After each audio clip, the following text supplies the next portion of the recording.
Hail them. Hailing frequencies open, sir. Hailing frequencies open. I don't know why I keep giving alien street food a chance. It's always such a gamble. Captain, we're being hailed. On screen. Hello, and welcome to another Hailing Frequencies Open podcast. I just realized I'm going to have to edit that intro and add something from Captain Ake because we have to keep up with the times. We are continuing to trek through the past and future of Star Trek. I'm Mike Jones, your host, and joining me here in the virtual studio, his internet search history just keeps getting more interesting thanks to this podcast. It's Damien.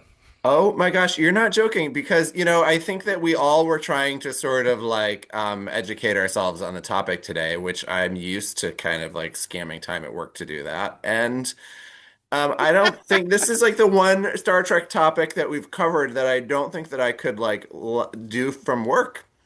So I kind of was just on my phone trying to trying to learn. I was Googling and I was like, this is fine. It's just all text. And then there were illustrations. And I loved the illustrations, but I was like, oh, maybe this shouldn't be on my work laptop. Yeah. Yeah. Some of these illustrations are older than I am and they're very artistic, but art is in the eye of the beholder.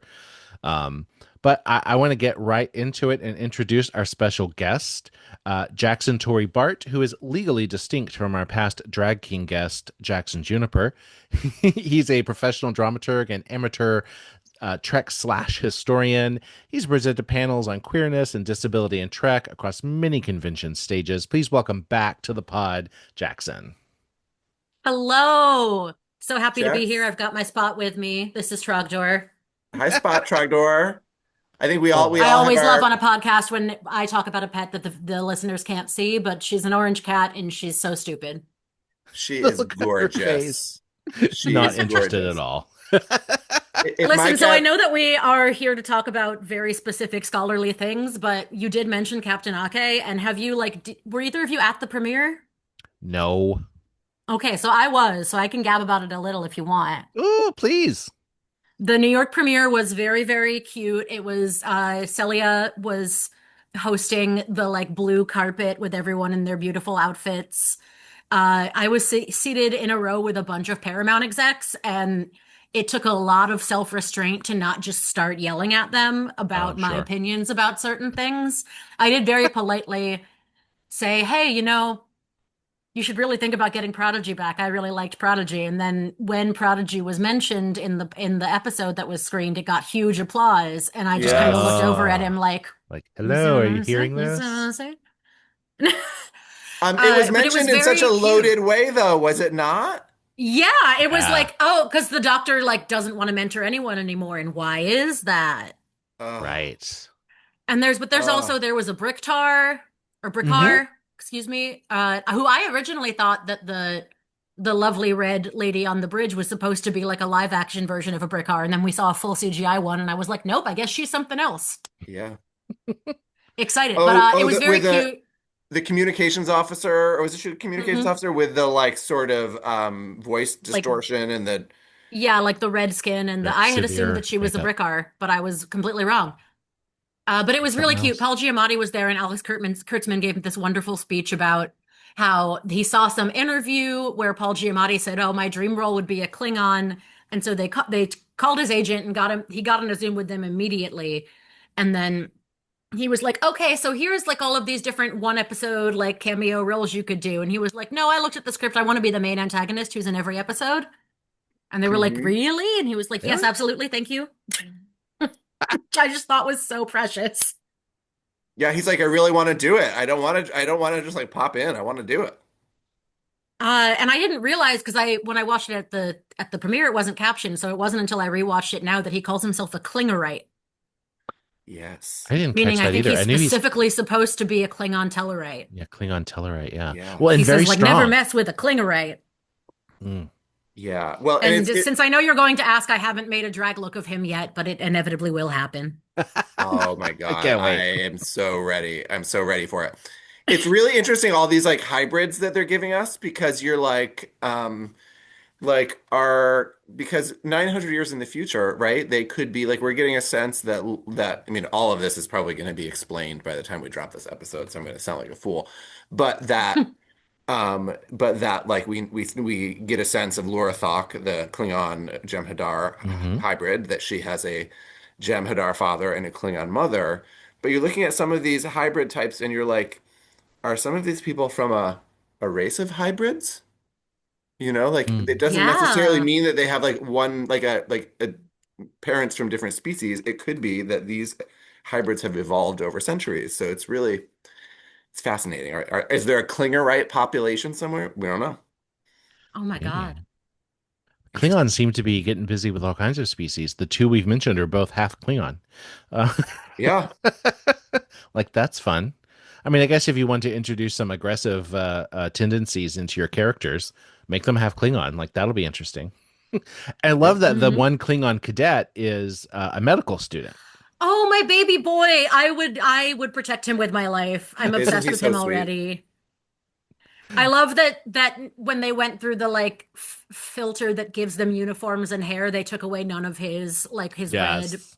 his red braid and his like piercings and stuff. They were like, no, he can keep all of that actually. Yep. We're Culturally just gonna appropriate. cut Caleb's hair. Yep. Yep. There's no, and all of the women have their hair down, and just he can't have hair. It's just So Caleb. yeah. It's just I don't know, maybe there wasn't an argument to be made that it was cultural for him. I mean, Or clearly there's maybe like an Ake AI making these. specifically, yeah. Yeah.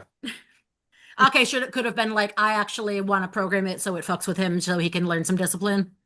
That's possible. We should mention before we get too far out of the gate here, the sort of the obvious is that we are missing Lanita. I She has. know, I'm so sad. I know. I am so sad to give you only two-thirds of the triumvirate, but we will I do our know, but we best. can have boys' night. Yes, indeed. We Woohoo! can have boys' night to talk about the boys. Which is Indeed. sad Yes. a little bit because there is a huge part of Kea shipping and like boys lover male like gay male shipping in general that is really anchored in female audiences, like a Hmm. large part of it, especially in history. But even today, I mean, if you look at there's the discourses back in the subject of like, oh, these women who are watching heated rivalry. Yes. Yes. Listen, we've talked about this. I'm not ignorant to this as a thing, but when I'm sitting at work and the straight girls outside of my office are going to an obsessive place about something, and I finally tune into it, and it's the same show that I'm watching, and their level of obsession over this, I'm like, I'm reminded that this is more of a thing that straight women enjoying gay Yeah, porn and is it's more of a it's thing than I realize it is. great correction because it is both straight women and queer women. There's Hmm. a term that fandom uses that came from Japanese culture is fujoshi, which Hmm. specifically means like nerd for like a female nerd who's really into fiction about gay men or queer Oh. men. I love And that they it's have a a little word bit for of a that. derogatory thing. Like you I've heard gay Hmm. men in fandom be like, ah, these fucking fujoshis. But I mean, as someone myself who came to experience my own trans masculinity through often reading and writing about queer men and Hmm. realizing that the way that I liked men was not the same way that my straight friends liked men. Yeah. Like there's a lot of it's very funny. I mean, it's you see posts with every discourse cycle and I'm seeing them already about heated rivalry like, "Oh, it'll be so exciting to find out who a year from now is fully just a man." Because oftentimes a special and excited interest Hmm. in queer male characters puts you down a certain pipeline to discovering some things about yourself that you maybe didn't realize. Yeah. But That makes actually, sense. where is I had a quote pulled up. I have so many tabs open of As all of as as the you're doing that, lore. can I just give just to get to pause and give our listener a background before we get carried Yes, away yes. that you should go back into our archive and listen to the episode that we did with Jackson talking primarily about him as a drag king and all of the various acts we had such an excellent time, but we did get off on this subject that on Kirk Spock slash fiction, Kirk slash Spock fiction rather, and it was clearly such a loaded topic that we didn't have it wasn't what we were doing that night, and it wasn't it was a put a pin in that moment. Yes, So but if you get me talking about it, it immediately becomes so clear that I have so much to say on this subject that it's really hard to get me to stop talking about it. So they yes, had to book me back so I could do we're like, it. okay, we need to have you back and do a dedicated episode. And in confession, we were gonna have you back to talk about Nemesis, and that we were like, actually, so many people could talk to us about Nemesis, but Jackson, Listen, nobody else can talk to us about. have me back to talk about whenever it gets gay on Starfleet Academy, which it better fucking do. That's what I was trying not to Oh, yell at the Paramount people. Like, where's all the right. gay lately? There ain't been Right. no gay on Strange New Worlds in a fucking minute. I'm nervous about the current political climate implying some Yeah. things with Paramount, and I'm like, there better be some. I mean, Jet Reno's there, but Jet Right. Reno's been a stoic lesbian with a dead wife for hundreds of years at this point. I think Jet Reno is in a lesbian relationship with Laura Thok. Do you think? Yes. I mean, Yes. I think that actress is also queer. So I don't know. But I think I would love to see it. Yeah, I've heard them talk about it. And I like will the point out actors. that Captain Ake does also sit like a bisexual icon. Mm-hmm. The captain chair sitting is distinctly bisexual. A thing that Yes. the bisexual community has long claimed sitting in chairs incorrectly as a way of flagging. Is that wait, what? No. Explain this to me. Explain it. Now you're talking about my head. No, it's not Pause flagging and to the point of explain. like it's not hanky to the point of like flagging to the point of hanky code, excuse me. It's just it's long been a meme in the bisexual community that we will not sit in a chair correctly. And there's various like posts about like the different ways to sit bisexually, or like, oh, what if I designed a chair for bisexual so you could sit in a really stupid way. And so the second she walked in and sat in her captain's chair and was like sprawled like that, I was like, that's our girl. Well, also Not when that you're I think like, they're going to make that character bi, but it means that I claim her. Right.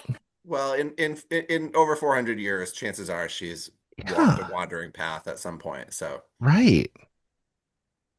Yeah, Lanthanites, I feel like it's the similar thing with like elves or vampires, where like you're around us once it gets to the hundreds of years, you got it just for variety, right?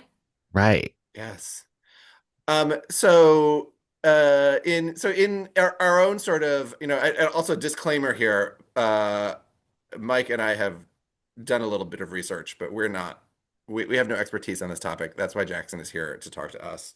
Research is a loose term. It's more research like is just yeah. Googling and reading smutty things. That's really all. I I've mean, done. Googling and reading is a lot of what research is. There's a portion of what I know that has come from like actual like preserved library materials, but a lot of the archives are digital, so a lot of this is stuff I found by Googling. You mentioned when you introduced me, I am a dramaturg. That is my day job. That is not drag, which is just being a professional research nerd for theater primarily. But I am also a professional research nerd about Star Trek history. And although I'm not, there are people who know so much more than me, including and especially, of course, people who were there. Because I'm a 90s baby who all of this happened before I was around and sentient. But there has been such incredible preservation work, and I'm going to try to name drop as many of my sources as possible when I'm quoting. So I can hopefully give your listeners a place to go do some more digging themselves if they want. The first and most obvious place to me to start would be the Fan Lore Wiki. Yeah. Not Laura's and Data's brother, but spelled the same. Is going to trace a lot back to specifically lesson number one, I suppose I can tell you, is that historically, I know you messaged me about a Spurk episode, but the old school kids always called it K/S. Right. Which I will just be saying Spurk is like a youthful invention. That is like a later youthful. That's in the days when ship names became a thing. Where in the the 70s that wasn't as much of a sure. Right. And like can you explain what the slash is? The slash is more meaningful than we understand it in our language. That's correct. So a lot of people these days in fan communities will refer to gay fan fiction, and specifically smutty gay fan fiction, as slash. Often implying, although not necessarily always, but often implying a relationship that is not canonically in existence. But like, it's a slash ship. Like but that has evolved and is more of a loose term. And these days, someone would probably specify non-canon if they really wanted to go there. Yeah, because we started reading about like the difference between a slash and an ampersand and all the like. So when it first started, fan fiction being written broadly, it was in zines in these story circles that were published by mail. You would like write a letter to a fan who would say, "Oh, someone else has these stories that they're selling or giving away." These are things that they would be doing on typewriters or on mimeographs, which are like weird sort of screen printy stencil. It's like the purple. Yeah, mimeographs were like in my very early childhood were like just sort of coming out, but they were it was like a purple Xerox. Yeah, like the Ditto machine. Do you remember the Ditto machine? No, I don't know what that is. It's basically like it's a yeah, I don't know. I don't exactly know how to explain it, but it always made everything purple. It was like a mimeograph, I guess, but it had a drum and it was really hot. Anyway, a physical way of doing copies back from the great before time. As Larry Nemechik says, the paper and stamp days. Yeah, and these were certainly the paper and stamp days. That and carbon copies. There were potentially people who worked as secretaries or in otherwise office jobs had access to copy making in a way that people who were housewives maybe wouldn't. And it was primarily a large part of it women. That's become sort of the meme of it is like, Star Trek and queer fandom was created by housewives. And I think some of that does a disservice to what I just said, how a lot of them were working typists who had access to distribute in the first place, or science fiction authors in their own right, and secondarily, how many of them were also queer. I found the quote that I had pulled up earlier when we were talking about heated rivalry for a minute. This is from an essay from March 1984 by Joanna Russ, where she says, KS, whenever I say KS, I mean K/S, provides the female reader with a love affair in which both parties are fully worthy human beings who feel, think, and do sex in ways intelligible to women, and this leaves room for reading KS as lesbian as well as heterosexual. And I think that's really interesting. There's a lot of story debate over when KS first started being used, and it was Kirk/Spock. Initially, stories written like that would be, oh, this is about the relationship between them, and it doesn't necessarily mean that relationship is sexual. It's just a story that details, like, the premise of the story, or not the word premise, because as we'll get into, that has baggage, but the conceit of the story is one that is centering their relationship as the primary focus. And then there's debate on exactly when / started specifically meaning that they were going to be A, romantic in it, or B, fuck in it. I forgot to ask. Can we say fuck on this, right? Yes. Oh, yeah. Since I was here. Otherwise, a lot of this podcast's getting bleeped out. Oh yeah, we may bleep for social content, but you know. Fair, yeah. So there's the story. There was a split around the mid-70s, as best I understand, where it was a Kirk/Spock story if it was about their friendship, and it was a KS story if it was about their intimate relationship. Romantic, not necessarily explicit. And then there was a second breach in the fandom. Again, the fandom will always split into a million microcosms of itself, and we love to fight with each other about it. It's what we do. Oh, yeah. Right. Then there was a larger split between the / community and what was at the time called the Gen community, short for general, GEN, which was wrote fanfics for general audiences, as in, oh, I don't want to read about them fucking. That's degenerate, or that's just not my taste. That gives me a squick. Squick is a term that's still used today, not used as often as it should be, I would argue. Squick meaning like that grosses me out, but I'm not making a moral judgment. I love that word, squick. By the way, I think that's something we could use that in a sentence for the next 3 pods, please. I really think that squick is something that, especially with the large movement of like purity culture in media, and the idea of like, oh, people who think that if someone has a ship that goes against their judgment for whatever reason, that it's bad and the people reading it are bad. that instead of making a moral judgment, you can just say that squicks me. I don't like reading about something with like a large age gap or that has Right. I incest don't like or reading about Right, Seven right, and Chakotay. yeah, right. Seven and Chakotay is a big Wait. squick for me. Gross. I don't like it. Yes. Yeah, well, it's Yeah. like when people say not to yuck your yum, but you know. Exactly. Yeah. Yes. So, especially at the time when these fan fictions were being distributed either over the mail or at conventions, there was a big threat, not just of that you were writing fan fiction and you were worried about legal action. This was a time when publishing homosexual pornographic Sure. material was illegal in its own right. Mm. Now, This is Jackson, can I when, ask you, yeah. as we're talking about these fractures in the fan community, do we have, is there anything that we have as a metric for in to look at the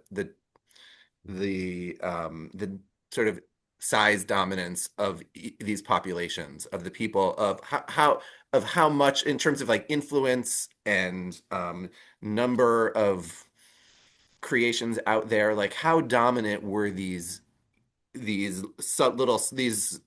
breakaways compared to one another? Am I making sense? Yes, no, that makes total sense. Numbers haven't really been my focus, so I can't cite figures offhand, but the chaos community specifically, the ones who were writing Slash, are so deeply well archived because so many of these nerds writing it really wanted to be sure the history was preserved. So I sent you guys in prep for this, and by in prep for this, I mean last night, I sent you guys like 100-page scanned document of KS history, essentially, and Star Trek fanzine history. So there's really, really extensive archives. I don't have as much information on the gens and the people who were writing. There's a panel actually, one of the first panels. Let me find. I have about 20 tabs open, but I'm going to find the one that I want. Yes, there was at SecWesterCon in Kalamazoo, Michigan, in 1977. Was a panel that held a convention that had a panel that was a debate on explicit chaos versus the gen or excuse me, I'm misspeaking. It's a panel that was about whether or not like they wanted to debate the pros and cons of Kirk and Spock being in a romantic relationship or not.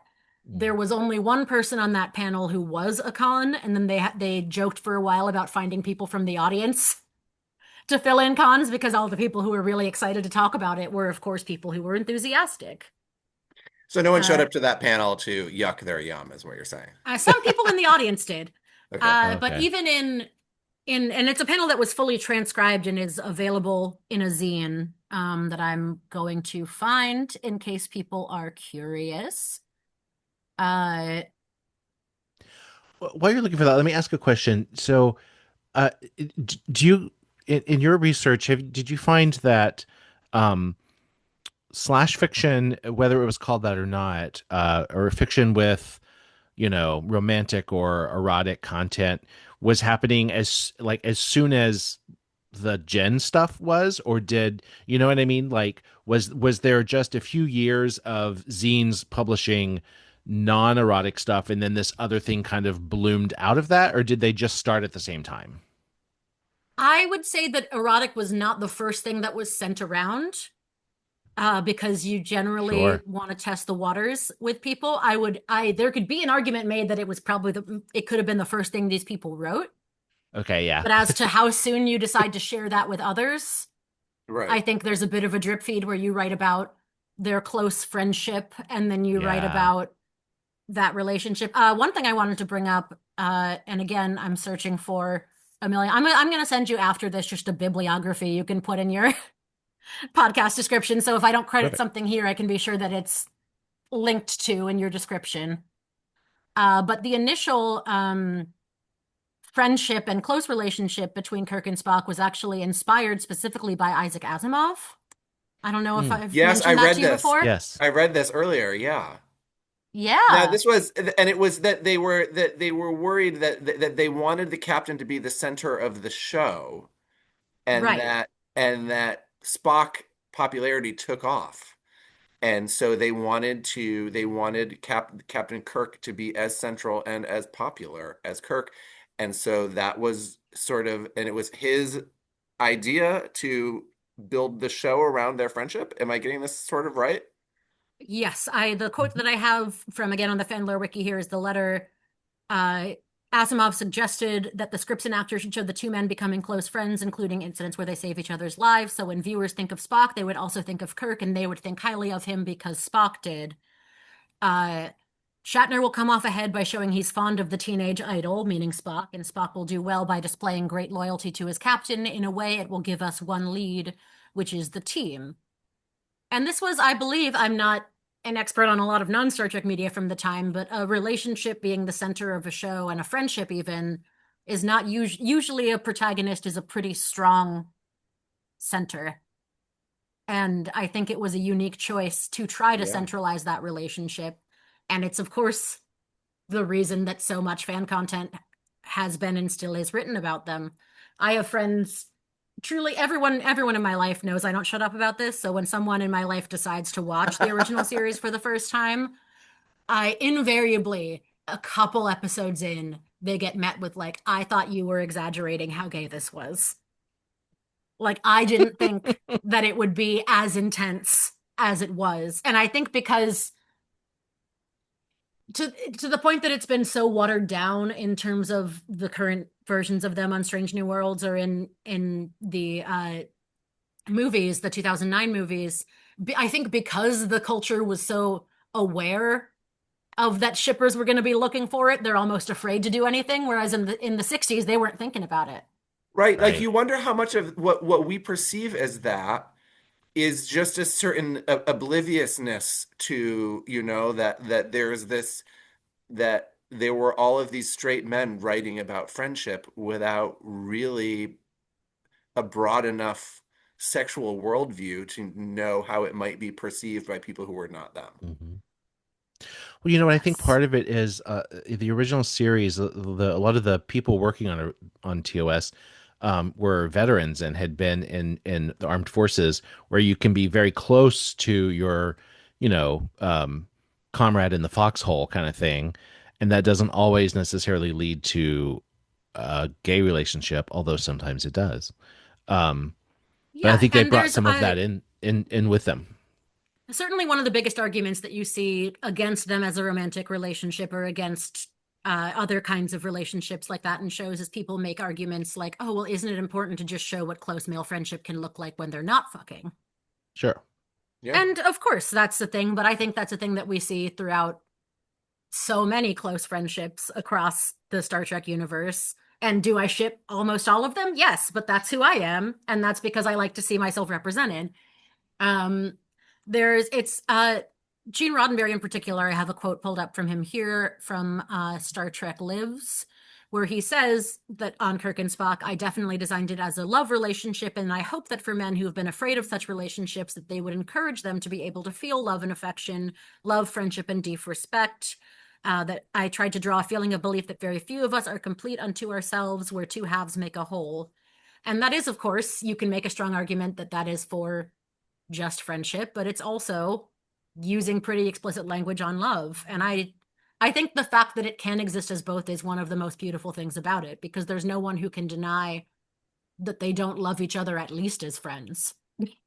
Yeah. Oh, I mean, that's what, I mean, the word Tahila, meaning that was coined to mean friend or brother or lover. When they coined it about Kirk and Spock, they didn't have to include that it also means lover. They could have just made a word that means your totally platonic best friend, but they made one that could mean lover, and that ambiguity is what caught the eyes of a lot of people, I feel like. Well, also, I mean, not to argue against this, but I feel like Star Trek is full of, I mean, modern Star Trek that we, TNG on, is full of all of these sort of unrequited loves that are, I mean, if you look at Next Generation, Riker and Troy are not fucking. They're pretty clear about that. I mean, if you believe the dialogue, they're not fucking. But the entirety of the show, they look at each other like they wanna the entire time, right? Eventually they do. But that, there's or we look at Picard can't get together with Beverly because he's duty bound, which I mean, I guess Right. And that, I'm of saying course, that out loud. That does that's not another apply thing. to TOS. When arguments are made in these early days against them having a sexual relationship, oftentimes people would be very quick to say, I'm not homophobic. I'm not saying it's wrong. I just think they're too professional. And it would get in the way of their duties. And I'm like, yeah, Kirk really cares about fucking his officers. Definitely a thing he's never done before. But you know, the counter to that would be, well, he doesn't work closely with the women that he's slept with. And he's weird about it when it does happen, and so he would try to avoid it happening again. I can see that. But it's these people who are often so closely in community with the people who are writing explicit KS. They know that they have a common enemy in the people who are going to be targeting the sort of works that were created. And although, of course, there was the biggest risk with stuff that was considered gay pornography, which, to be fair, some of it was gay pornography.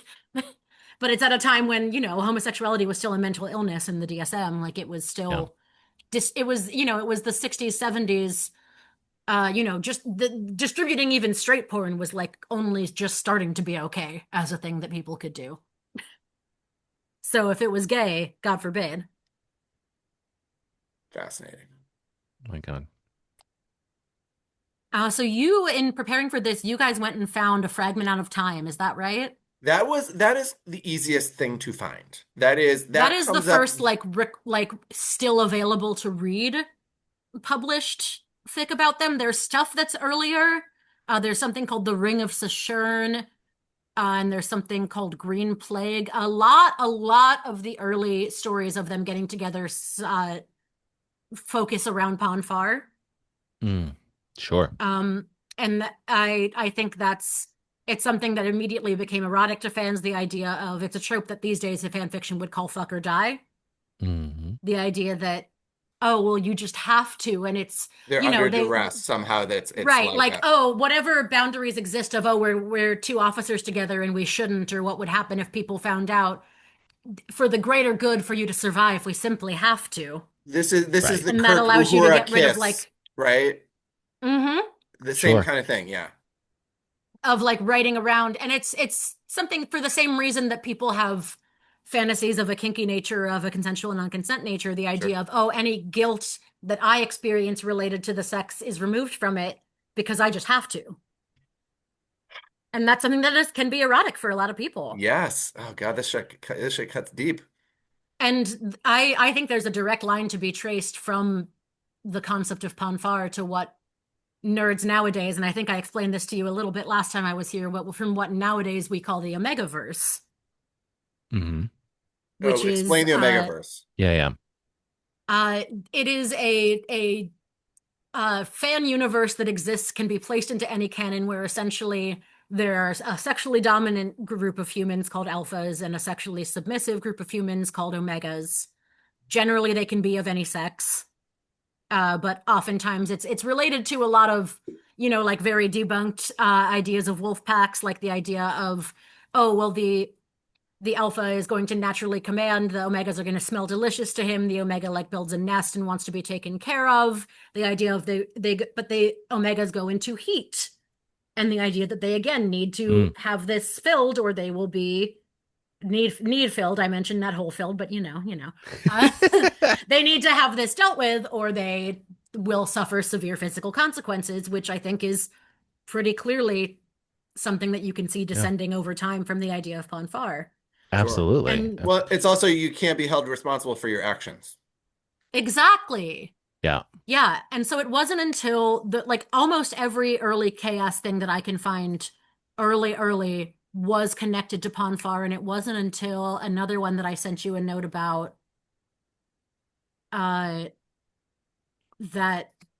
as I lose my tab entirely. This is great stuff that you can edit out, Well, Anita would say, keep it. Keep it. If Juanita were here, she would say, don't edit anything out. The epilogue to Orion. Excuse me. Yes. Epilogue to Orion is one that was very specifically not about Ponfar, and it's the earliest I could find to be so. But again, there's people who have gotten whole master's degrees on this who know more than me. Sure. Also, there's one that we were reading this afternoon that was set in the mirror universe. Yeah. Yeah, that's another great way to.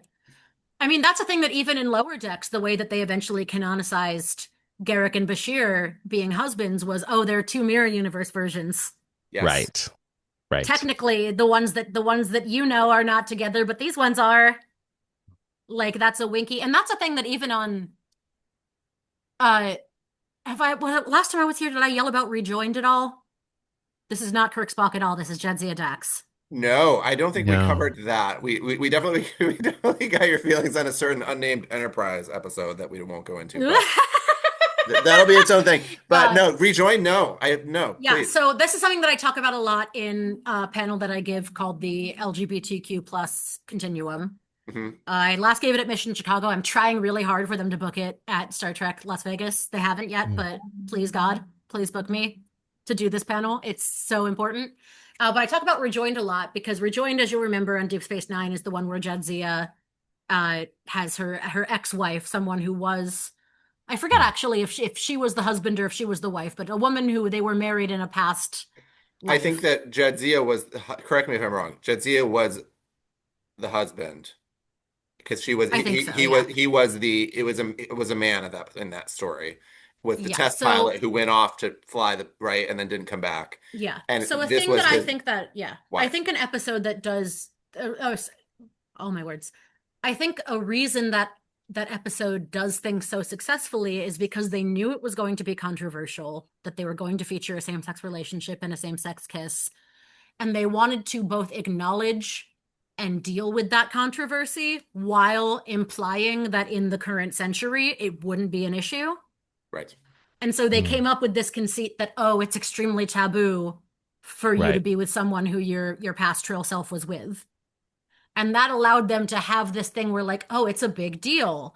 It's like, she says, oh, I'm dating a woman. Everyone's like, oh, cool, great. She's like, yeah, it's my ex-wife from another host. And everyone's like, oh God. Oh Right. no, but Right. what will you tell people? And then you're able to address how monumental this feels and how jarring it could be to the audience while still doing its best to uphold the Gene Roddenberry initial vision of like, no one cares about that shit by the time that Yes. we're here. Yes. So I have no idea how I got here. My ADHD comes out strong when I talk about my special interest, but I love it. Before we get too far away, I want to say that mirror universe story was Mirrors of Mind and Flesh by Gail Ooh. F., published in 1979. And has some beautiful artwork as well. And yeah, one of the things I enjoyed the most about reading this story, not to just kind of bird walk into it here, but they she really decided to explain the way Vulcan male anatomy works, and in her version it's very, very interesting. That that it's almost like there's, well, here I'll just read a small part if you'll allow me to indulge. Please, Indulge, please. Let's see. Oh gosh, where did it go? Oh no. Hold on. Is it gonna let me search for words? Yes.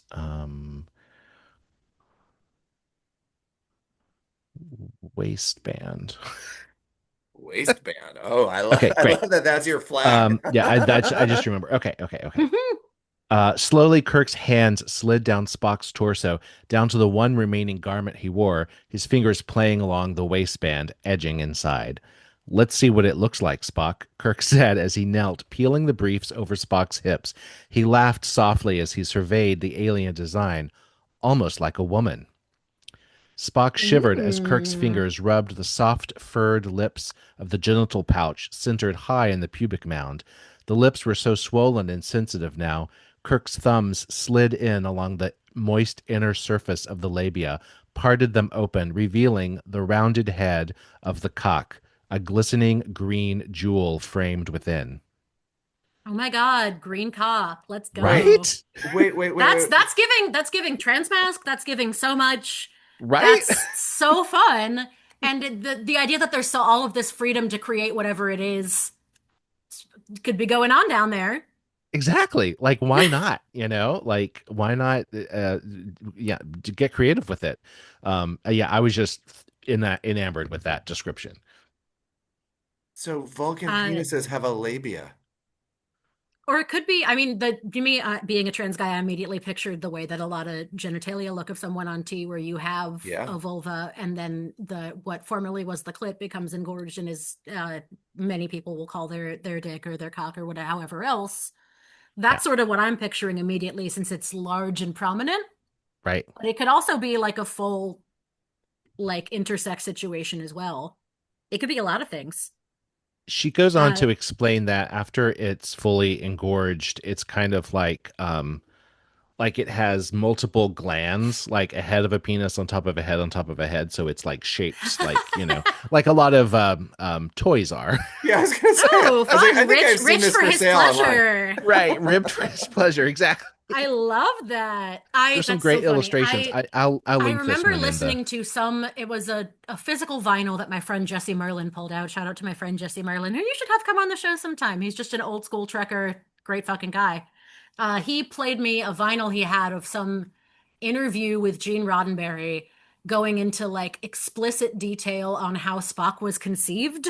Oh. And it was like, oh, and he was Oh. in a test tube, and then they took him out, and then they put him in a woman for a month, and then they took him out again, and then they put it, and it's like stuff that was never discussed in canon, but was just how Gene thought it would happen. So there's all sorts of weird ideas about how Vulcans reproduce, and that they may have needed at one time external means of IVF to get it to happen. Fascinating. But the excerpt that you read, Mike, that reminded me of a pretty notorious Tumblr post. Now, this is something that I have no real way to verify that this person is who they say they are. But this is someone who claims that they had a friendship with Gene Roddenberry. Okay. Someone who part of a faction who called themselves fandom grandmas. And this person who says, look, I knew Gene Roddenberry. We talked many times about the idea of Jim and Spock being lovers. He had no problem with it at all. But do you know what he did have a problem with? Zippers. He was adamant that by the 23rd century, humans would have a better solution to fastening their clothes than zippers and buttons. And I mean, he felt passionately about this. It's because of this that those first gold shirts the crew wore and where no man has gone before got scrapped in favor of shirts that didn't show the fasteners, and why the cast were sewn into their environment suits while filming Tholian Web and could only use the bathroom at lunch before being sewn back into costume until quitting time. And it was the reason for Jean speaking quite sharply to me once, the only time I ever did, and I hung my head and felt like a kid in trouble with her dad. He read a slash story of mine and got on my case for writing zippers and buttons into the undressing scene. And Bat and I had a fairly graphic description of Jim and Spock having sex, but boy, was he upset about those buttons. I That is fucking love that amazing. because Gene Roddenberry he was in the free love situation, like, right? Right. Have we not heard this about the parties that they used to host in the 70s and in the 80s? Like, 100%. He wanted much more explicit, weird sex stuff, mostly heterosexual stuff, but like he Sure. was a freak. Yeah, I mean, his version of Angel One would have he wanted it to be like they're just like casually having sex in the background and no one cares kind of thing. wait, are we talking about Angel One or are we talking about like the Ito, the Justice? Oh, I am talking about the Edo. You're right. That's not Angel One. That's Justice. Sorry. Yes, credit to that post, by the way, is the user called Spock Slash, who again I can't find like a citation of who that person is. It's just a Tumblr blog, but go off. I hope that's true. Yeah. It reminds That's me of amazing. George Lucas having a long-standing debate with Carrie Fisher over whether bras could be worn in space. Fucking love that. Well, it's interesting because one of the big I just saw an interview with Robert Picardo, who of course is Mm-hmm. returning as the Doctor on Starfleet Academy. Yes.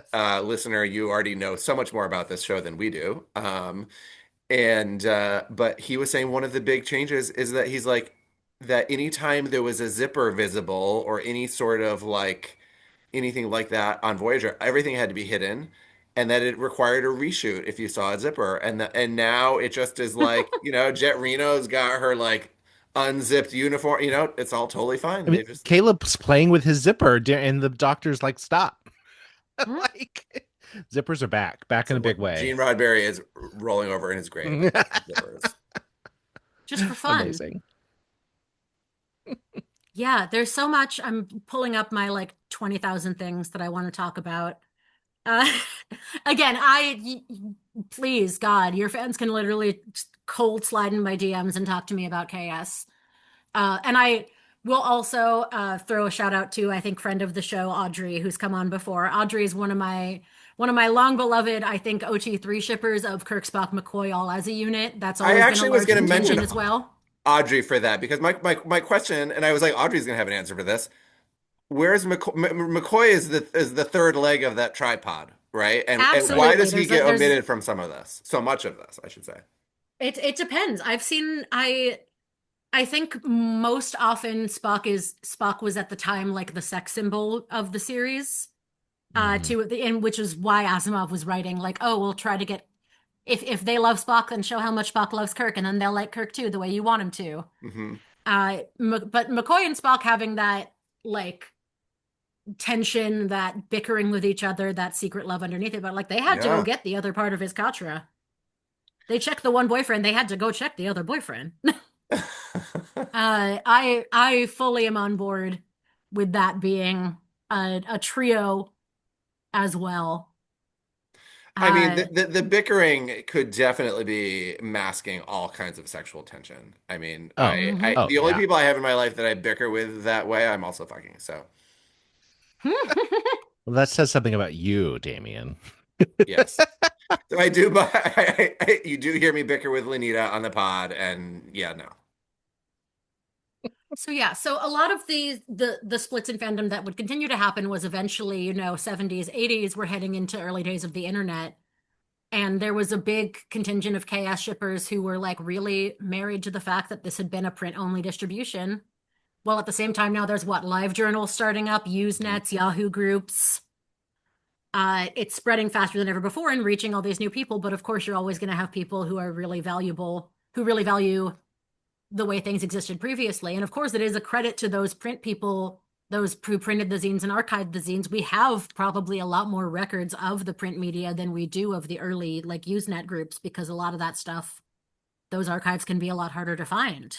Well, also now, I mean, I'm out on a limb here, but in the 70s, the Star Trek franchise was in a very fragile place. And franchise was not even a word that people used for these things at that point, right?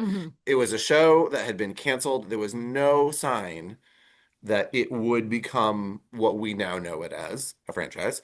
And there was no sign that the fans were necessarily there was an animated show, yes, but there was no sign that it was really going to come back in a meaningful way for the fans.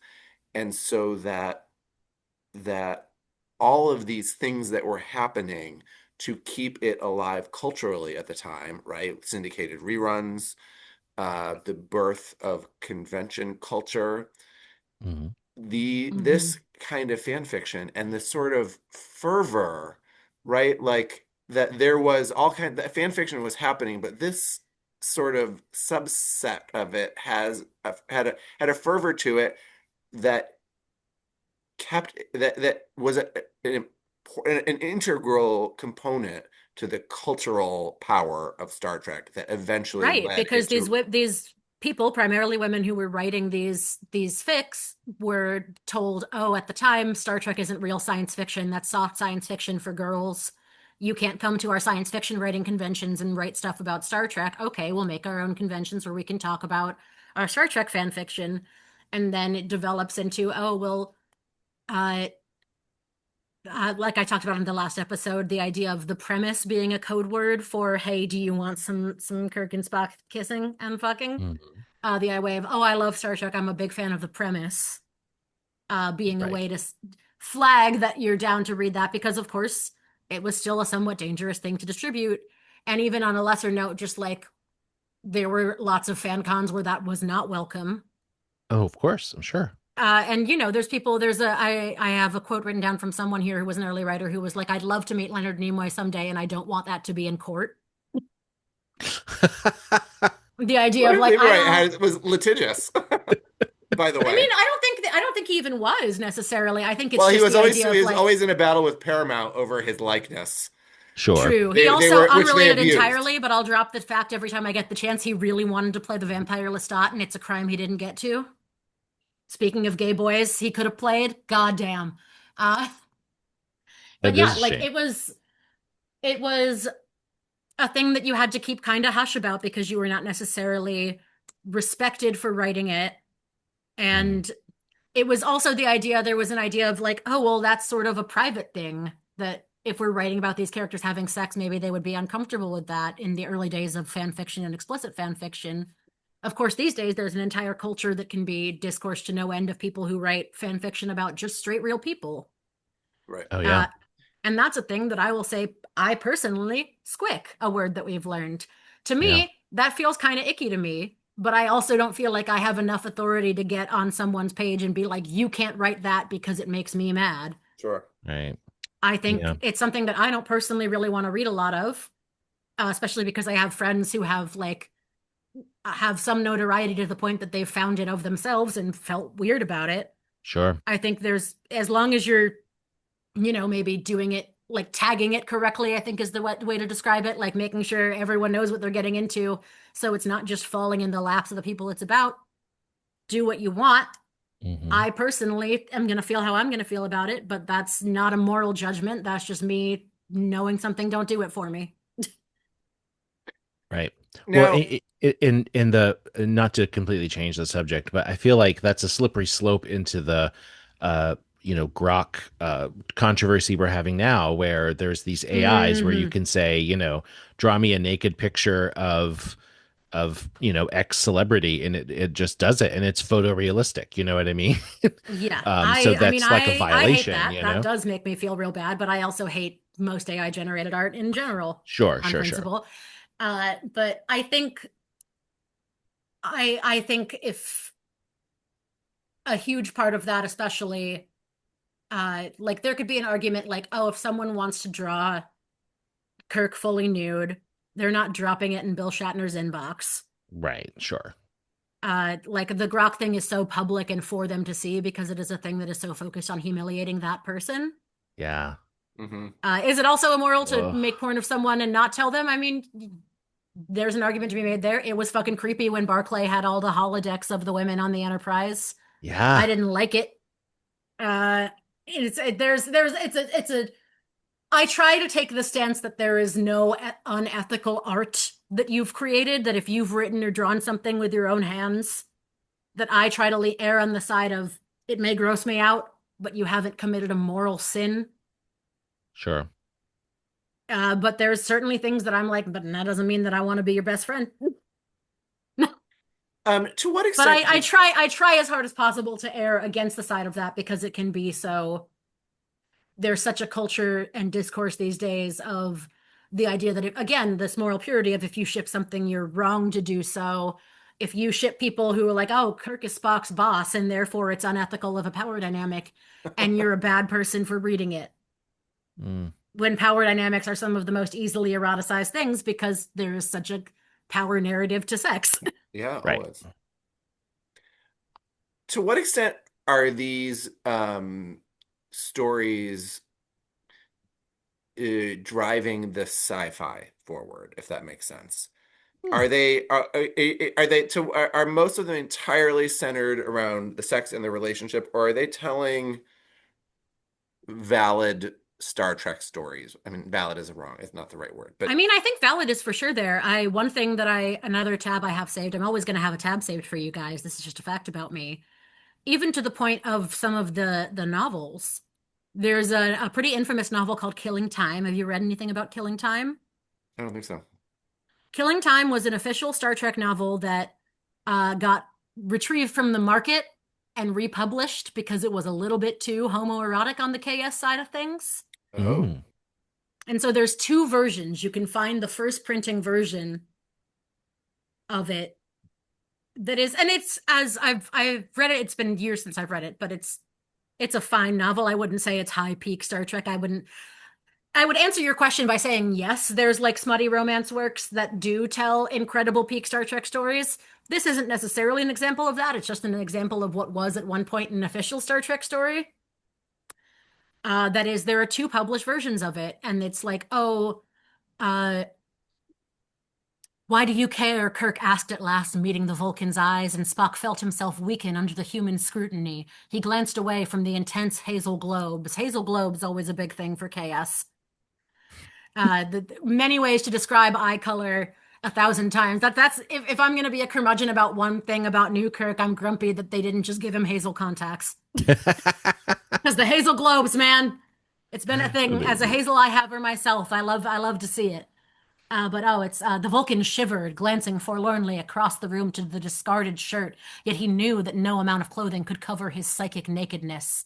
Kirk could strip him to the marrow with a single question, and the lines like that were edited out and republished without mentions of them being shirtless or longing for each other in such ways, because there was someone behind the scenes who didn't like it.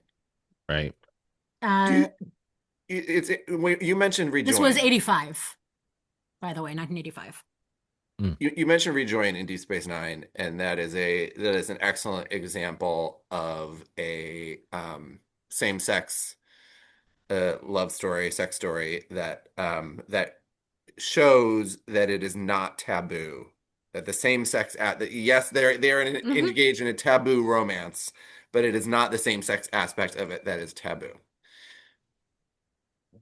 In telling these stories, is the same-sex aspect of it as part of these stories? Like we watch, I mean, I hate to make this reference, Heated Rival, we've already talked about it. The same-sex aspect of it is part of the taboo. It is the fact that they are that they are in a sport that is not okay. That people don't come out in hockey, right? So that is definitely part of that. In telling these Kirk Spock stories, are they set in a world where same-sex love and sex is taboo? I would say primarily no. Primarily, it's understood that there are gay people around and in the world of the forward century. It certainly comes up, and it's certainly like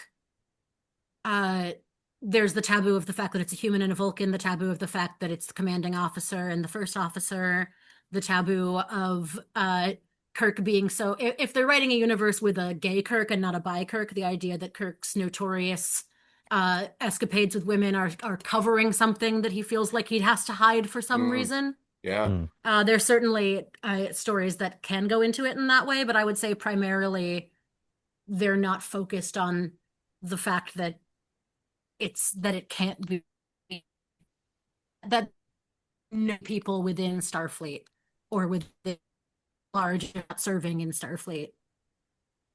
And I think even when that's something that at least I think Gene Roddenberry was incredibly clear on, even if he tried to be vague about whether Kirk and Spock were what kind of love it was, he tried to be like, well, no one has a problem with anything like that. You know, in the 23rd century, I'm paraphrasing, in the 23rd century, if that's the sort of way that you would express that kind of relationship, then sure, maybe.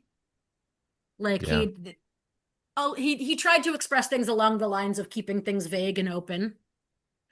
And, you know, there's paragraphs that can be pulled from Shatner, less so from Nimoy, but certainly plenty from Shatner, where he mostly tries to debunk it, but then also writes the most like in his own novels, just of like, this other half of his soul, this person that completed him.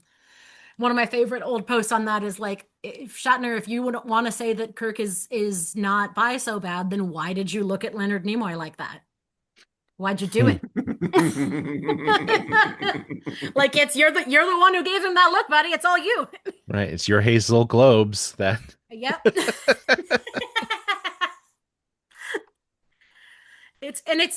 I would also be remiss to not mention a huge aspect of the community these days first fell in love with Star Trek, and that the millennial and Gen Z generation saw the 2009 movies and felt vibes between, of course, Zachary Quinto, a gay actor playing Spock, even if he's playing a straight Spock into Uhura, still seeing a queer actor who came out, I think, shortly after, I think in the timeline after he'd done Spock. But seeing him and Chris Pine was a huge gateway for a lot of people. Oh, yeah. Into falling in love with those characters, with then watching the original series and watching the rest of Star Trek. So for as many valid complaints as we can have about that universe, I think that's a huge credit to bringing in a new generation of kids into the fandom and into KS shipping, honestly. Yeah. Although that's certainly of a generation where they would call it Spurk. Spurk, right. When in doing the little or Google cock, researching, people love to mention it could also be cock. with a K. A lot of the artwork that I found, because I was trying to find images to make this little thing that I have behind me, if you're on the Zoom or on the YouTube version of the show, but a lot of it was COVID timeline artwork from, like Tumblr artists and stuff.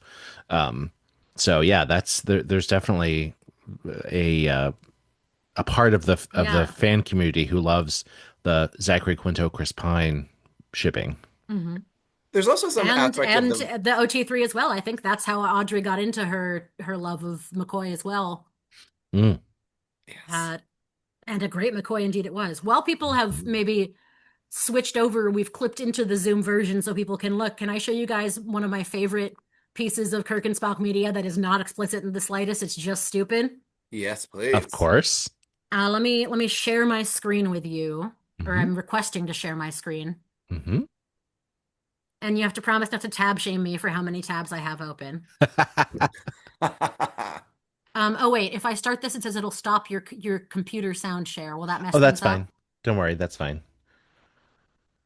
Okay, here's my stupid comic from Tumblr user. It's always sunny in City 17. And just in case you're listening to the podcast, I'll read it out loud. It's very crudely drawn. Spock saying, "Captain, after further analysis, I am inclined to agree with your assessment that in your words, this edible ain't shit." Then it's a panel of a really long, wobbly Kirk arm grabbing him by the sleeve. And then it cuts over to Kirk, who just says with baby doll eyes, "Spa." And this is something that has just entered my lexicon to the point where my roommate and partner, Becca Stendel, and I daily, if something is like messing with our brains or like just we're having a rough day, we'll just spa. So that's my gift to you all as a reaction for something. If unhailing frequencies open, something really exhausts you or you get too high or you're really having an intense emotional reaction, I'd like to give you the gift of spa. Spa. Thank you. Because you can just see his stupid little like eyes lighting up in the way that Shatner does so much to be like, spa. That's just my gift to you. I knew I had to bring that today. It's not to do with any history of the ship. It's just important for my lore of these two. Yes.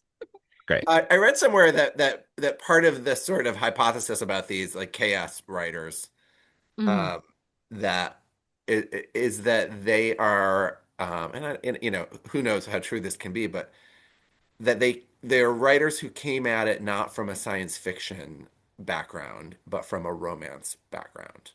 So that definitely could be an argument made. That was the sort of, those were the genres that they were consuming, and that when they encountered Star Trek, that's the lens that they looked at it through. That makes sense.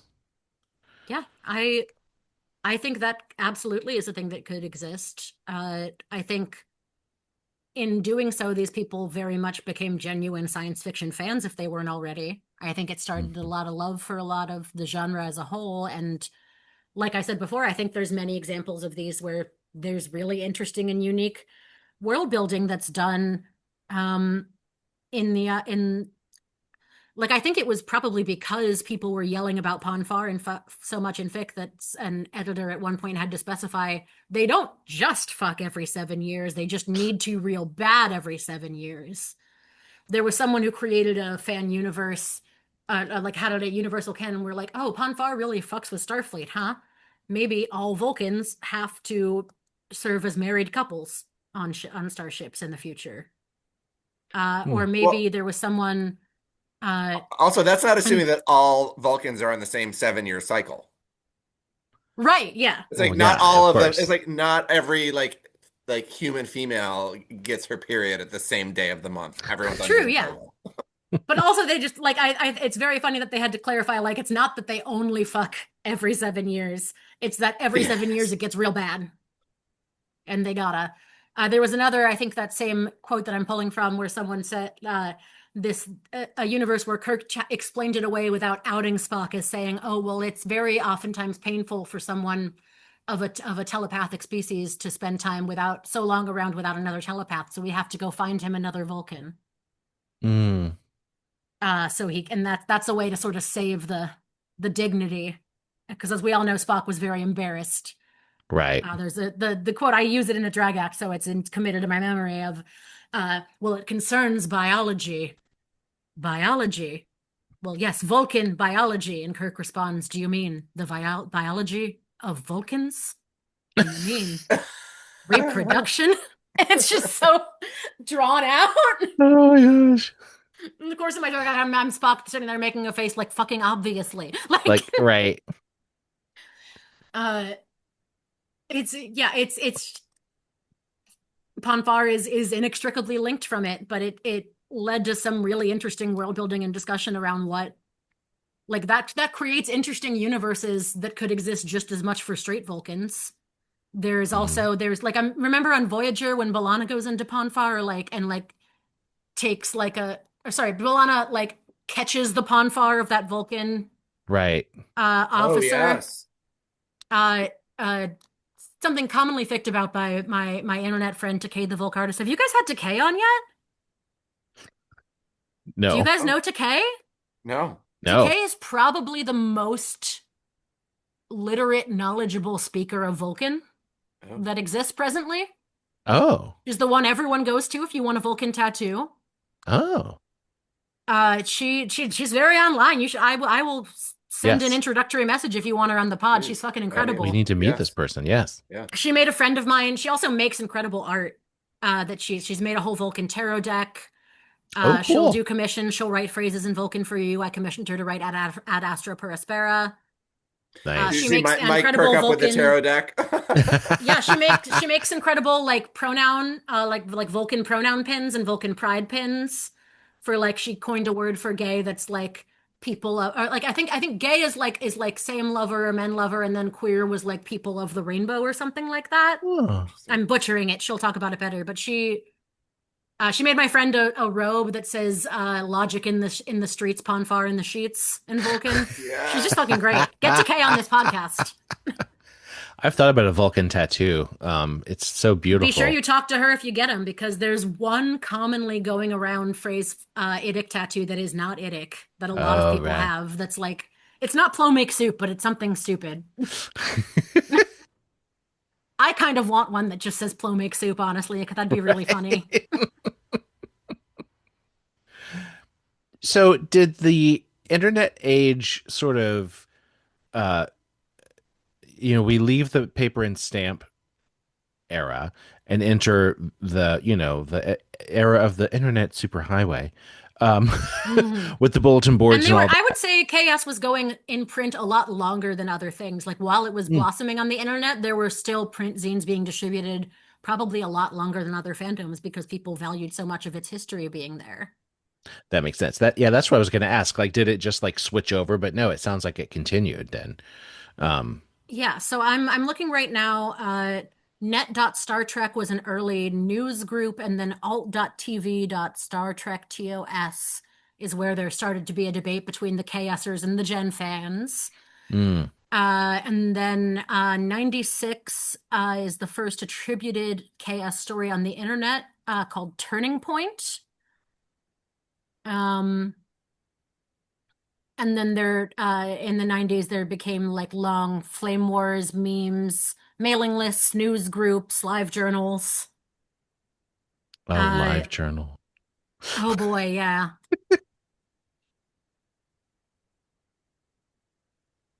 That's so funny. As I'm scrolling through here, I'm seeing someone writing about an RPF discussion, real person fiction discussion in 2003 that I didn't know existed.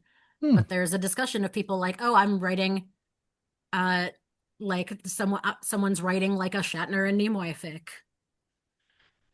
I'm curious, can we just to zoom out a little bit, what do we think is the larger impact of this on Star Trek, on fandom, on like how is this integral to creating what we now know and love as I think the Star Trek? concept of slash and shipping really can't be divorced from chaos. I don't think you can have a universe where people talk about their ships and their fandoms where that was not deeply part of the history. I think you could also, maybe not 100%, but you could make a very strong argument that we wouldn't have modern day pop culture conventions that look the way they do if these fan conventions for exchanging fanzines, and very often chaos fanzines, were not created as a splintered sort of space.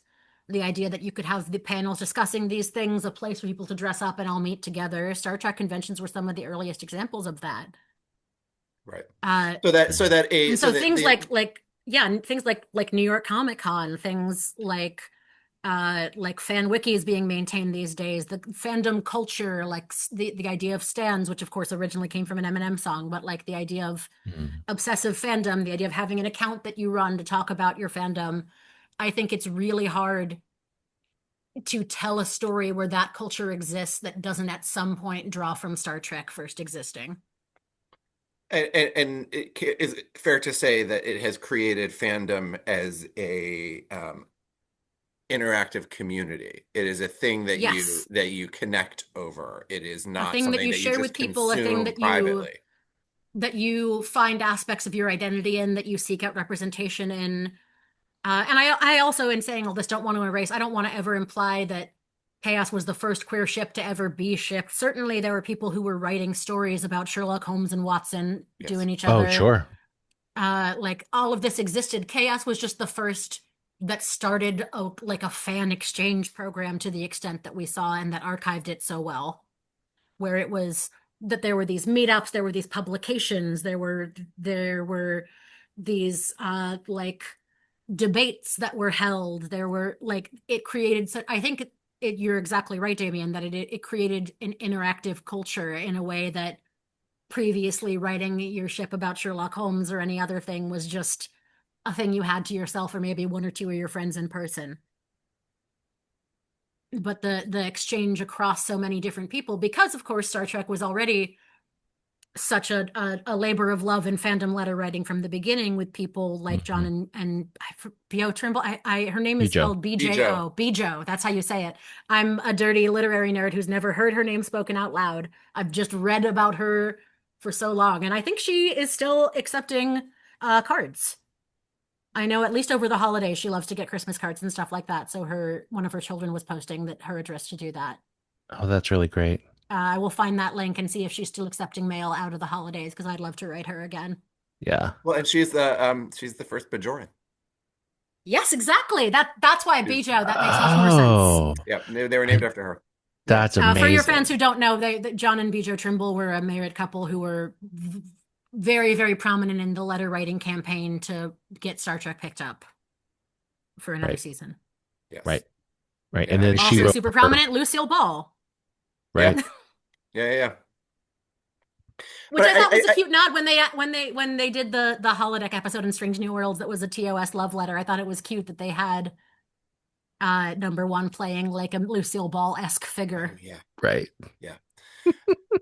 I also think that, and this may not be necessarily going back to slash fiction necessarily per se, but back to the Kirk-Spock relationship itself, as Roddenberry conceived it, maybe influenced by Asimov, like we mentioned, is that idea of chosen family, that love relationships that maybe do transcend family, or do, maybe not in slash fiction transcend sex, but that these relationships are their own thing, and that they are their own family, and it is a very queer thing, in my own life, not really understanding that Star Trek was really meant for queer people the way that I later grew to learn that it was, that chosen family, as we for a while we asked that question, like, what is Star Trek to you? It's hope for the future. It is, it is optimism. It is, but to me, my answer to that is always the crew. Star Trek is your crew. And that is those relationships, and those relationships do transcend relationships that we know. Even like I put on Nepenthe, the season 1 episode of Picard, where he finds himself at the Riker's home, right? That scene, there's a scene of Picard and Riker. And I'm not a Picard Riker shipper. I don't mean to imply me neither. But that is a strong friendship that I would argue works the best as platonic love. 100%. But it's love. It's family. The two of those men, when they're on Riker's pond and he's got his arm around them and they're sitting on that deck, I will shed a tear every time I watch that. Mm-hmm. And that the gay ship that I'm going to ship on TNG the most is Geordi and Data. 100%. Oh yeah. But also in like a maybe arguably like asexual, aromantic kind of fun autism for autism way, all the good stuff. But talking about like chosen family and feeling loved and feeling seen, I wanted to bring up the last thing that I have to share with you guys, which is an abridged version of an open letter from Spock / that same person who calls himself Fandom Grandma. Wrote this very sweet post around the time of the AOS movies. And I'll give you guys a link to the whole thing, but I'll just read some of my favorite bits. She called it an open Tumblr letter to younger fans from a 77-year-old TOS fangirl who has shipped Spurk since that night in 67 that Amok Time first aired and was privileged to be around for the earliest days of fandom when Leonard used to come to your house if that's where the fan club was meeting and sit on the sofa with you in that Spock haircut and eat cake. All of you who are writing fan fiction and creating fan art now, you are the ones shaping the traditions of fandom. You have inherited the kingdom, and in 50 years, you will be the ones who are remembered for molding it and handing it down to the future. The friendships you make in fandom will be with you for life, and like all friendships, they will wax and wane, but you'll always be able to pick up the thread. You will contact your 83-year-old fangirl friend in the nursing home, and you will open the conversation with, "So Jim and Spock love each other, and that just makes me so happy." And your friend in the nursing home will sigh and say, "Yes, they do love each other. It's such a comfort." That look that Jim and Spock give each other of absolute adoration and acceptance and love, that's real. It's rare, but it's real, and one of my greatest joys in life is to see my son and his husband give each other looks like that. I don't know you, I don't know your strengths or struggles or your place on the spectrum of gender or anything about your sexuality and what you look like, but I do know that you deserve to be loved and looked at the way that Jim and Spock look at each other, and please don't accept less than that in your life. The future of our planet doesn't seem very hopeful at the moment, but please remember that when Gene created Star Trek, the world was in turmoil and the future seemed very bleak. Star Trek is, was, and always shall be about hope. When TOS first aired, we hoped to see some form of a Starfleet on the horizon in our lifetimes, and that vision must be passed on to you. Do it. Make the world worthy of launching the human race out into space. Create Starfleet. And that's part of, or most of, honestly, the letter from Fandom Grandma. And it makes me tear up every time I read it. It's very, very emotional for me. Yes. Yeah. That's to me what that ship is about and what queerness in Star Trek is about. Wow. The idea that it's finding a version, like writing a love and knowing that you deserve to find a love like that, if it's a thing you want. And it ties back to how, again, in the beginning, how for some of these women, queer women especially, they're finding a universe where they are imagining the way that they want to be treated and loved. And I think that rules. And I think it rules just as much when gay men find that, when trans men find that and discover things, or when fully straight people are just saying, I want a boyfriend who will love me like Spock loves Kirk. Good for you, girl. Like, or like Ilya loves Shane. Hell yeah. Mm-hmm. Like, I think there's always going to be space for arguments to be made about like the way people take up space in certain areas, and like I've been as pissed as anyone else as like straight women being loud, obnoxious at gay bars and at drag shows and doing too much and being entitled to like, thinking you deserve to grope anyone or something like that. Obviously, no one should do that. But there is always a space for people to respectfully enjoy and engage with a queer love story. Right. I think anyone can find joy in that, and hopefully they do. I think Gene Roddenberry did. Yeah. Wow. I'm still I had to quickly find that whole letter because now I want to read the whole thing. Wow. I read, I'll be honest, most of it. I planned to read less of it, but then I got really caught up in it. Yeah. No, please. It's really good. I feel like we should make sure that we share that. Yeah. Yeah. I also quote it I've done panels on specifically this history before, and I always read excerpts from it at the panels as well. I haven't just straight up written to her. I should. I hope she's still around. She was 77 when she wrote this, and I hope she's still fucking kicking. Yeah. She was 77 posting on Tumblr, so that had to be in the past however many years. Ugh. Right. Sounds. Oh, according to Let's the find her her. Let's get her on the Tumblr, podcast. according to her Tumblr, she passed away in 2018. Oh, Oh.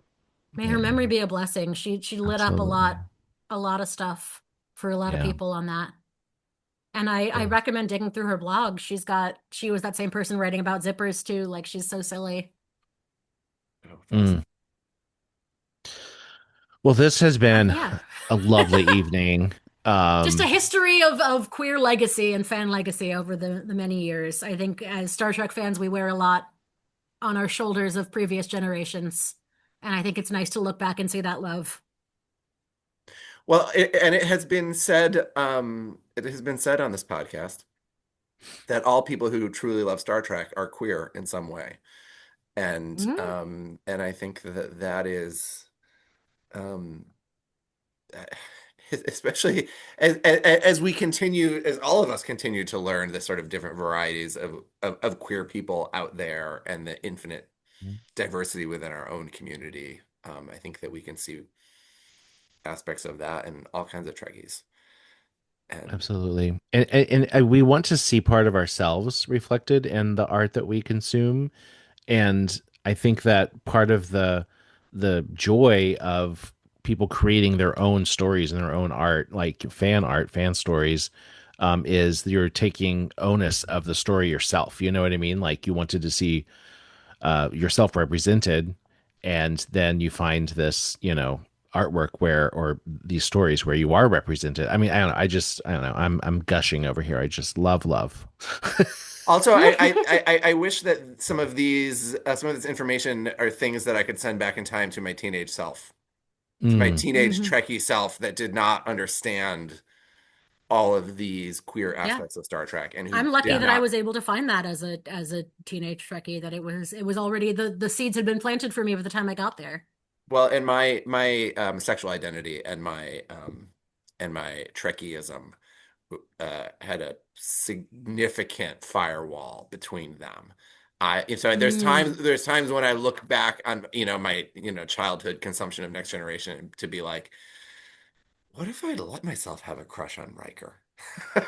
Right. Yeah, I mean, I I know Will see. Wheaton has spoken at length about like young men who have come or men who had come to him and said when they were young men they had a crush on Wesley Crusher, and it was like the first time they realized things about themselves. And Will Wheaton, who, as far as he's been publicly, is a completely straight man, just speaks with such reverence and honor Right. about how much He's that the means ally to of him that he allies. could be that. Yeah. And I will say he walks that walk because Will Wheaton once chased me down at a convention and asked my pronouns at a time in like 2013 when like men in their 40s and 50s were not asking people their pronouns. Yeah. Yeah. No, it is. If you listen to him speak enough, he's the real deal. Absolutely. Where I miss his show. His I show. wish there was one for His Starfleet Academy. Yes. Oh, Oh the Ready Room. yes. Yeah. The Ready Why Room. not Yeah. Yeah, I take want that to see away? these interviews.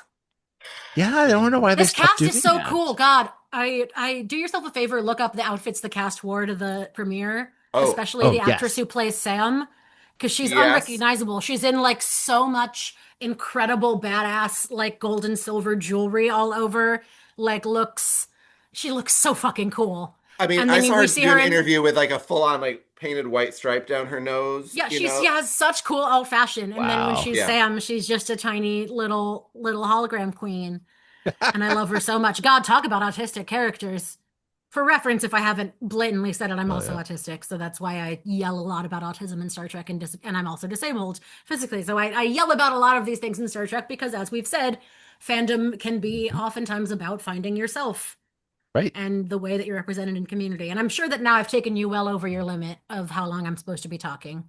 Oh, You're please, fine. no, You're you're fine. giving us fucking gold. Are you kidding me? I will come back and talk about this anytime No, or we anything honestly else, just but brought you here and then like wound you up and then let you go, and we're Right. grateful for it. Right. Yeah, we should take like a specific story or novella and like dig into it with you. That would be a lot of fun. Oh, oh my God, that yes. would be so fun. Yeah. I would also be happy to come back and talk about. So, are you doing new episodes for like reviews for Starfleet Academy and stuff like that? We're sort of we're figuring it out because we don't we don't get the advanced screeners like some of our No. friends do, and we so and you know we're in that dilemma where we're juggling our real lives and trying to turn things, you know, so Yeah. we don't want to Yeah. be 2 weeks behind the cycle talking about, you know. Fair, yeah. Right. And we don't You're want gonna to have to do live overpromise. episodes. You're gonna have to go live on a Thursday and be like, "Hey guys, we just watched." We got the gang together. We just watched it. Yeah, no, absolutely. Could do that. Um, yeah, I think we are going to do an episode where we talk about like the first 3 episodes maybe of the season. Mhm. But after they've all come out, I mean, you know, so after Thursday. Chances are, if we Um, do that, you will have heard that before you hear this. I yes, mean, God, I talk about exactly. disability in Trek, and I haven't even mentioned the incredible, like casting of a deaf actor, the use of ASL for Betazoids, which I thought was brilliant. Fascinating, Yeah, right? It being a thing Makes fascinating. perfect sense that because why the Betazoids, whether or hell? not they're deaf, have learned because it's a great thing for a species that some of them are telepathic, some of them are just empathic. Like Yeah, having a nonverbal way of communication fits so fluidly, and I love that maybe those two kids who are codas, children of deaf adults, are going to be characters on this show in a long-standing way. it We haven't seems to seen be. ASL in Star Trek since The Next Generation. Since Right. Riva Riva, right. season two Hmm. and his And that was a ill-fated big, it chorus. was a big, like that's a thing that's referenced in disability community all the time, is like, because the actor who, I don't have his name offhand, uh, the actor, I'm pulling it up right now, Howie Seago, who I've always wanted to get on my Trek and Disability panel. Yeah. They originally wanted him to eventually learn to speak in the episode at the end of it, and he was like, "I actually will not do the episode if you make that happen," Yeah. because that was a time, especially, and still is to this day, but not as badly. There was a big push for speech therapy for deaf children instead of Mhm. ASL use, Mm, and he was like, "I don't want people to feel like that's something they have to do." And it's something that I think was very tactful in this Starfleet Academy episode, where he chose to not use his digital interpreter to just say the hmm. word You say yes. yes. Yes. Yeah. And it's not something that he had to do, and it's not something that he couldn't communicate otherwise, but because he felt that he wanted to have an impact in that way, because it was his choice. I love that. Hmm. Also, there was no explaining. There's no No, conversation There was none, about it. yeah, there's no and reason I'm to. sure people on the internet got mad, but truly, who gives a shit? Right. Right. People, yeah. And that actor too, incredible deaf actor, who again I've never remembered anyone's name in my life. Uh, I'm the same way. Google, I think he was Canadian. dramaturgy, character's name Emerin Sadal, actor's name Anthony Natal, friend of a friend, because I do a lot of work with ASL theater communities. Oh, And I was nice. talking. As soon as I saw that there was ASL on Star Trek, I was texting my friend who is a deaf actor, and I was like, "How do we get you on season 3?" Because I think they've already wrapped season 2. Hmm. Yes, they But I was fully. like, "How do It's we?" crazy. My friend James Caverly, who's on Only Murders in the Building, I was like, "How do we get you on Star Trek, bitch?" And I was like, "Because if we get you on Star Trek, you're set with convention gigs for life. Yes. You do one episode of Star Trek, you can have a booth at any Star Trek convention anytime. Yep. They pay for your All right, so handler, they pay for your interpreter, they set you up."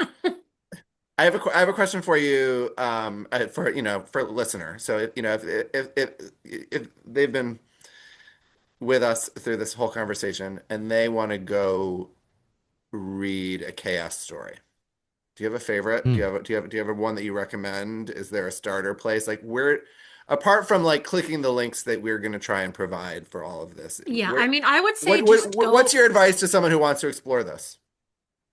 If you're someone who wants to explore this and you've never read fan fiction before, and you want to look for something more current, probably the best place to go would be Archive of Our Own, which is AO3, is the Hmm. most currently used site for fan fiction. And that's a thing where you can filter by the pairing. You can filter by, like, do you want it to be explicit, or do you just want it to be, like PG-13? Like, you can filter, and you can look for things that you do or don't want in it. Like that, you can go so granular and specific with it.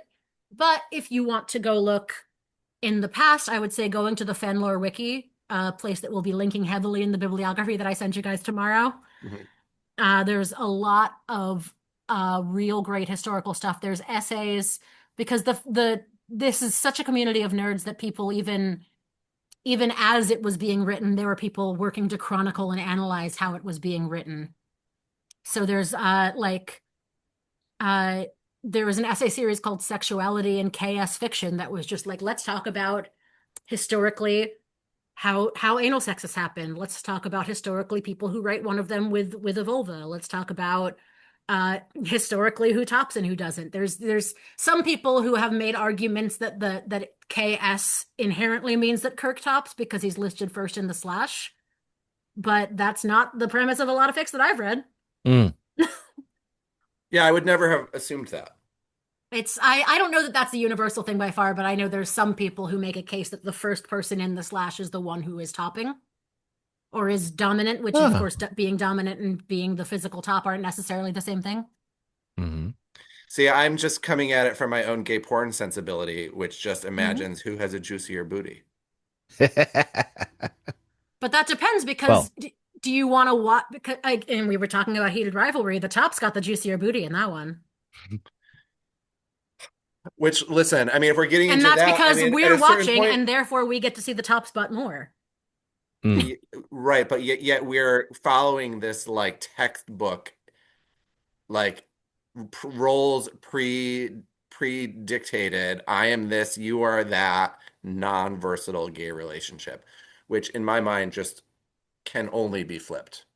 I mean, I don't know this. I haven't read the books. I don't know the story, but I look at the two of them and I'm like, my God, when the fuck are they going to flip? They're I know when they were doing all their fuck. text banter, I was like, oh, if I win, then I get to do this to you. And then Shane's like, what if I win? I'm like, why is the answer not? And if I win, do I get to top? Like, and I mean, yeah, of course, people exist who have a strong hardcore only way preference, but like, come on, just for fun, just for as a treat, just to try it. Yeah, we're no longer even close to talking about Star Trek, but no, fine. Amazing. Where's the crossover fan fiction where Kirk and Spock play on Federation hockey teams? Let's go. Yes. Would that be Parisi Squares? Parisi Squares? I don't know. Yes. Well, I mean, it kind of is like, like one is like a very renowned ladies' man. The other one is biracial. I mean, it is, there's parallels here. Okay. Oh my gosh. Or there's a version where you could have Chekhov as No, that you're like, oh no. Sorry, Walter Koenig. I know you're still alive, but I was not shipping you. Sorry. Well, I was shipping him with Khan a little. Oh. When he gets kind of, a little sexy mind control. When he gets, yeah. Oh, listen. In the that's implied certainly in the Khan musical that I consulted on. Oh yeah, which is having another production in Philadelphia next year. I know. We need to talk to those guys. Yeah, I'm making a list of the people I need to get you in touch with. But Brent Black, who wrote that, and we need to be sure you guys get out to Philly to see it because it's great. Yeah, I mean, it's so fun. It's a crime that we did the first time around. Yes, it's one where the chaos, the Kirk and Spock friendship is at the center of it, and it does not go explicitly into that being romantic, and they kind of portray it as a thing that could be interpreted either way. But of course, I, as a dramaturgical consultant, was like, but I want to read it this way because of who I am. Right. Of course, you consulted on that. I love that. Yeah. I mean, Wrath of Khan, the actual movie, lends itself to that because Spock dies and we see Kirk deal with that. Like it's that relationship is at the heart of it, whether it's sexual or not. I mean, you own the Christmas ornament, Mike Jones, don't you? I do.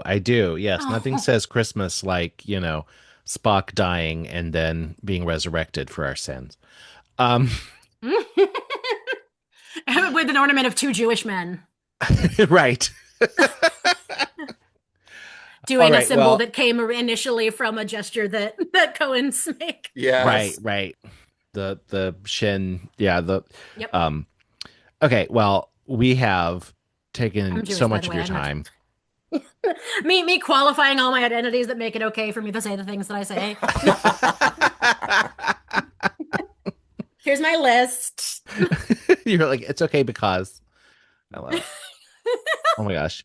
Well, thank you so much for taking time to join us today and bring all of your knowledge to us. And This has been a lot of fun. We could keep going forever. We could read excerpts from several things and have lots of fun, but I think we are at time. So we'll probably be more. Well, it'll be better in time if you cut out the 20 times that I'm like, hang on, let me look up the tab I have for this. There'll be a lot of Thank you guys so much. I would love to be back anytime, and I would love to know your third counterpart's thoughts on I know it is a today. stroke of bad luck. I know. This is why. Well, I shouldn't say this because we support our queer brothers and sisters with children, but this is why we don't have kids. Because they get sick and you have to take them to the doctor. Isn't this podcast a baby in its own right? Yeah, exactly. All right. Well, where can folks find you if you want them to find you? Oh man. For my drag stuff, which I've plugged here before, it's at Jackson Juniper on things. My name is Jackson Torii Bart if you want to contact the grown-up me who's a dramaturg. But you can also reach out to me on either one and just I've been thinking I need to make a website for my dramaturgy that has like a secret button you can click that takes you to the drag website. Ooh, that's fun. Just because I'm not the kind of theater I work on, no one's gonna be, it's not scandalous that I do drag. Right. It's not. I'm far too lazy. I use the same first name. I don't do too much of an effort to keep the personas that separate. But yeah, reach out to me. Come find me. I will scream about stuff. I'm trying really hard to get booked for Star Trek Las Vegas. So if you know someone, please God. Well, we know the Trek Long Island people. We can introduce you there, but I think you already know them as well. Right. I already know the Trek Long Island people, and I would love to do some stuff at there again. Absolutely. I'm looking forward to God, book my drag on the Star Trek cruise, cowards. Book me on the cruise.